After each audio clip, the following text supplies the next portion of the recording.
and gentlemen, here is what I'm offering tonight. Modern Psalms in Ancient Rhythm. I decided I'd write my own Psalms because King David doesn't have a patent. Nobody has a patent. And the era of Psalm creation is from being over. Let's begin by clarifying what is meant exactly by an ancient rhythm. Here's a Psalm number 92. It's called Mizmor Shir LeYom HaShabbat, a song for the Sabbath day. And now watch the rhythm. I'll conduct it so you can see more easily. Let's see. Here we go. Tov laudot l'Adonai, uzamer l'shimcha elyon. להגיד בבוקר חסדך, באמונתך בלילות. עלי עשור ועלי נבל, עלי היגיון בכינור. כי שמחתני אדוני בפועליך, במעשי ידיך רנן. מה גדלו מעשיך אדוני, מי עוד עמקו מחשבותיך. איש בהר לא ידע, וכסיל לא יבין את זאת. בפרוח רשעים כמו עשב, ויצייצו כל פועלי אבן, להישמדם עדי עד. Isn't that interesting? You could hear lots of ones and twos and threes, and a 1 and 2 and 3 and 4, and sometimes a 1 and 2, and then a 1 and 2 and 3. So that's basically the way it works. The basic numbers are 2, 3, and 4. And if you're going to focus on 2s and 3s, you can have 2, 2, 3, 3, 3, 4. Sorry, 2, 2, 3, 3, 3, 2, and 2, 2. And if you want to focus on 4s, you could have 4s and 3s. You can have 4, 4, 3, 3, 4, 3, 3, 4. In other words, it isn't necessarily prescribed how many beats there will be in a particular line or half line, but there's a limited repertory to choose from, and you feel very free to choose in a way that suits your expressive needs. So I'm very fond of that, and I'm using the method. So watch. My project today is a very simple one. I'm going to be doing a 2-part introduction, and in this first part, I simply want to get into the poem. I demonstrated the ancient rhythm, and now I'll show you how I do it in English, and I just want you to get a sense of how it flows along, okay? Let's start with, I thought that since we had a song for the Sabbath day, I might read you 7 psalms. King David, you that awoke my child reciting mind, accept the tribute, I pray, of one whose pilgrimage you led. Within the shrine of the book, a new-found song once more had uttered words that might have been Psalm 151, and yes, in English, that was the name the scholars confidently gave. In other words, I went to the Yad Vashem Museum in Israel, and I saw there the original manuscript of a psalm, not included in the Bible, but it could have been. The translation made it super clear that it fitted in perfectly with all the others. I love the way you would write a lordly 2-part line, the meter strong with accent beats, but no strict syllable count. If 3 and 4 were the mode of rhythm structure well planned out, a 4 or 3 could appear in any place the chanter chose. Were 2 and 3 the scheme, he'd equal freedom have. Can we who write today, I ask, adopt your psalmody guide? I hope the best reply is boldly evident here. The pattern's old enough, it well may seem entirely new, yet, gentle reader, as well, a taste of ancient times may give. Turn the page, try another psalm. This one is called Psalm of Ultimate Being. I like to follow the Kabbalistic thinkers, who are Jewish mystics, and also the Sufi thinkers who had their mystical roots in Islam, because both of these groups of people insist that ultimate being is not knowable. In Kabbalah, it's called the Ein Sof, the without end, the boundless. And I once wrote a book called The Boundless and the Beating Heart. I love that because It could mean that the beating heart is also boundless, and it is. There are two things that matter to me, the boundless and the beating heart, because when I breathe in, I'm taking a breath of sky. I'm relating to cosmos all the time. I live in a world with a horizon, and that defines my being, and my task in life is to be a pilgrim and to make progress toward the horizon. Okay? Why should entities be, instead of utter nothing? Heaven, earth, or a worm, a person, or a cliff, each of infinite worth, compared with total nullity, a leap to being made. When time and space, cause and brain are added, we will confront unnumbered formative deeds. Whatever may occur, the switch from void to matter mind, I cannot hope to grasp with language fallible and weak. What some call Father God is mother, sister, spouse, and a child. Yet these are only a start for metaphoric journeys. Mitosis equally may suit amoebas or a deity. Mitosis is cell division. That's another kind of family production where nobody dies. Whereas with sexuality, people start dying, but the race carries on the immortality. They both a poet art, that is to say, amoebas and God, exhibit for our pupil use a God in royal robes, enswathed and crowned and throned, who levied ransom fees when royal politics were big. A metaphor has been, and others may we find. I love writing psalms. I tell not what King David would have said, but what I would have said and say. The psalm writing tradition never ends. Here's some Psalm of the Artist, number 3. The life drives my maker, he sculpted me. Then breath sighed in, and I thrilled, rejoice.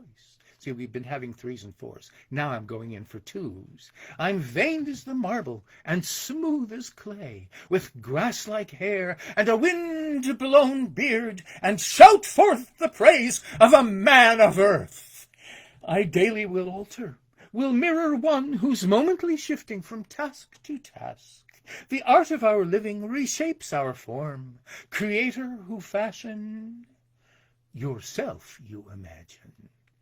Be daily remaker, my mentor brave. Mentor in making. If you want the idea of imitating ultimate being in whatever metaphoric form you want to describe it, is the idea of creation. A creator God creates, so do the same. The red-lipped poppy, tall Afric giraffe, are human-seeming. Deific, too, that is God-making, bringing forms of the God into being. The world is a whirl and the gods commune. Oh, washed in the ocean! Oh, bathed in the air! Psalm 4.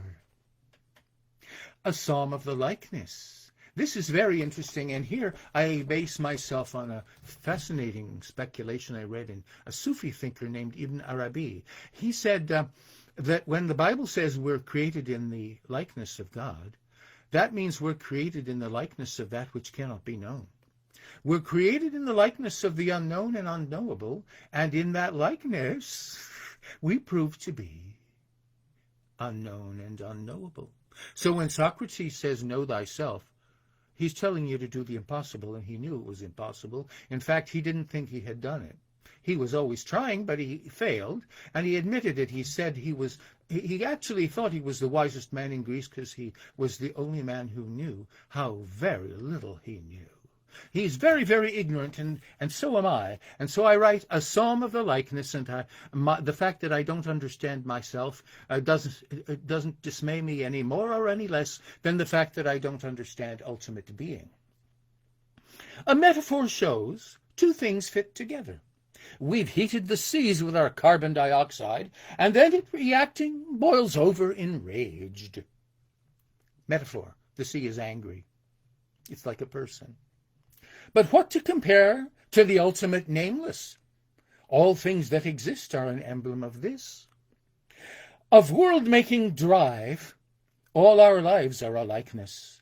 Greek meaning of metaphor, carried beyond. Selecting, collecting the gifts of the earth and the heaven, we emulate one who assembled and said, let it be, to challenge unbounded. Be godlike, you bards, and reply.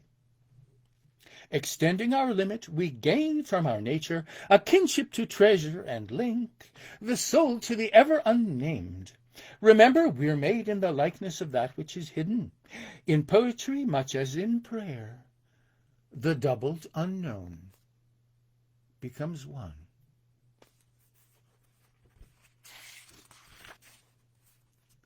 A Psalm of Dark. I write mostly at night. I love the night. And I don't particularly care for poets to tell me that it's an emblem of death or void or nothingness. It's filled with things to see. The night is a palpable thing that you see with your bodily eyes, and it's a physical, sensual experience. Psalm of Dark. A metaphor bearing beyond the mortal to rest in the endless we find in the notion unknown. For here in the dark, within and without, no nil, but a Nile is aflow. The night isn't dreadful, but crucial to life, a palpable, visible being that emblems potential above and below. So long as you live from this well, you douse, a fresh power you draw. So long as the diffident spirit, diffident is having no faith in whatever they're thinking about. It's the opposite of confident. So long as the diffident spirit, with irony grin that he'll wily display, inhabits your will, O explorer, you'll apathy suffer enchained. Let wisdom arise at the border, where knowledge must end and to dark must join, and a point of light betoken the let it be. A sudden but unblinding flash will cleaver of the daybreak prove. Throughout the Quran, God is called cleaver of the daybreak. I think it's because in desert countries they don't have a dawn and a twilight. They have dark and then light. It positively explodes. Cleaver of the daybreak. You danced, I'm talking to David now, before the ark. I'm picturing your tight-shut eyes. You circled softly, slowly, the darkness of the well and world. To some you, David, may have drugged or drunken seemed, with waving arms and shaking, yet shaman, you a triumph earned. I'm very fond of shamans in world religion. They basically conduct waking dreams, and they beat out the poem that they're writing about it on their drum, and they have their journey while they compose it as a poem. These shamans inspire me, and they're in cultures all over the world, and Mircea Eliade, the French-Romanian writer, has the best book about them. Psalm on Beauty. Number 6, we're doing Friday in our week of Psalms. They're manying the one who fruitful multiply. The driving fire beneath, desire to power life, is love for beauty. You are roused with ardor, fervor by a smile, and eyes in which to drown fulfills our want of mystic bliss. With happy laughter chant, blithe dancer kindled bright. A heaven of the just, the righteous to reward, a heaven of the wise to contemplate unfading truth. You, David, speak of neither. A crafter body shaping art can beauty only make, that in imagination grows, if God creating flame impart the tone and shape and fragrance all. When David danced before the ark, he was embodying a poem he was writing with his soul. An omnifingent Lord, that's a word I invented, it means all imagining. The pluriverse who shaped our pre-life boon endued, of beauty bearing seed and soil, Within our Eden heart is that which made the worlds, and if we garden well, may be for each the pardon sought. Here we go, our Sabbath poem. This is called a Psalm on Valor. I chose to introduce King Solomon here. King Solomon, I'm speaking to David. King Solomon, your follower, wise mentor David, claimed a woman of valor he would prize and praise her more than jewels rare. And so the olden legend about supposed forbidden food, so many times rewritten, we now must read with needed care. No lord or master Adam, no handmaid Eve, no servitor. They both advanced together in seeking knowledge from a tree well-rooted in our nature. But after they consumed the fruit, why then were they embarrassed? Why aprons make to hide their shame? Not guilty. Merely growing up was all that they had done, who slander carnal knowledge and cover it with guilt. Will apple turn to ashes? Away with naked, let the nude as with the Grecian triumph. We generation, begetting, timid, hide, while military glory proud the death inflictors grandly show. But what is godly valor? Blessed women, let these women tell.